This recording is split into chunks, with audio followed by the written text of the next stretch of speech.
The Raspberry Pi, everybody knows it, everybody loves it. Now this Raspberry Pi 4B has been the heart of this arcade machine behind me, but things are about to change for the better. I want this arcade machine to be an all-in-one solution. Switching between the Raspberry Pi 4 and the PC with the KVM had its quirks, and I didn't quite like it as much as I thought I would. So long story short, I have my old PC sitting up on the counter, doing a little bit of streaming and a little bit of data storage, and it wasn't really being utilized that much, so I installed it in the arcade machine. Now that spare PC was not the most powerful machine in the world. It had an old 8-core AMD processor with a 660 Ti in it. And if you know anything about PC hardware, you know that graphics card is really old. Now keep in mind this is just phase 1 of the PC inside the arcade machine. If you want to follow the build, just go ahead and subscribe. I make videos about the Raspberry Pi as well, and just general tech for the everyday person. So let's break down the build a little bit more. It also has two 4TB hard drives in a RAID configuration for redundancy, and also an SSD for the main OS drive. I installed a little power button on the side for convenience. The arcade stick and buttons are just plugged in via USB. I got two fan grills on Amazon meant to go inside of like cabinets.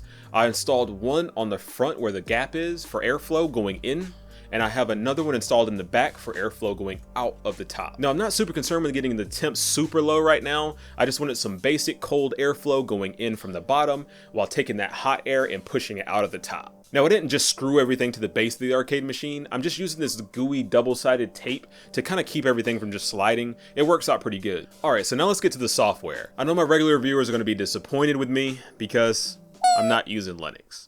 I know. I pride myself on being the ultimate Linux propagandist. I'm always pushing that Linux agenda, trying to get people to use Linux more, game on Linux more, and just show people what it has to offer. But this time, I had to go with Windows.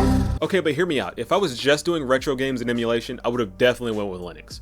But since I want to include my Steam library and also my PC Game Pass, the easiest route was just go with Windows. But I did find this sick application that runs really nicely on Windows that organizes all of your game libraries in one location. The software is called Playnight. It's open source, it's super customizable, and it includes all of your libraries in one location. So I've got my Steam library, I've got my PC Game Pass, I've got my Epic Games Store, and it also has RetroArch pre-installed on it. This software was exactly what I needed, like hands down. So when you boot this thing up, Windows automatically logs in, Playnight automatically launches. Now I also have another Windows application that starts up on boot that takes my USB joystick and buttons and converts those into an Xbox 360 controller for Windows 10 to recognize a little bit easier. So as soon as this thing boots up, it's ready to play. I do have a couple of games already installed on it. I didn't want to go crazy with it because I want to make sure the games run really smoothly on it before I just dump my whole Steam library on it. Like I said, I am planning on upgrading the hardware. As I upgrade the hardware, I'll upgrade the game library as well to match the hardware. And also I'm targeting games that play really nicely on an arcade setup like this. So I'm not installing games that require dual joysticks basically.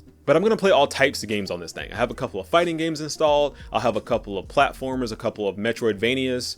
I also have Chrono Trigger installed, so I'm going to play a little bit of RPGs on it as well. I just started my first playthrough of Chrono Trigger on the arcade machine, and it plays really nicely. I know, I'm 32 years old and I just started Chrono Trigger for the first time. But I am really enjoying it so far, and I may stream it a little bit on the channel, so subscribe if you want to see a little bit more of that too. But if you made it this far, go ahead and check out this playlist I made for you so you can track the arcade machine progress, or check out one of my old live streams where I'm actually playing on the arcade machine.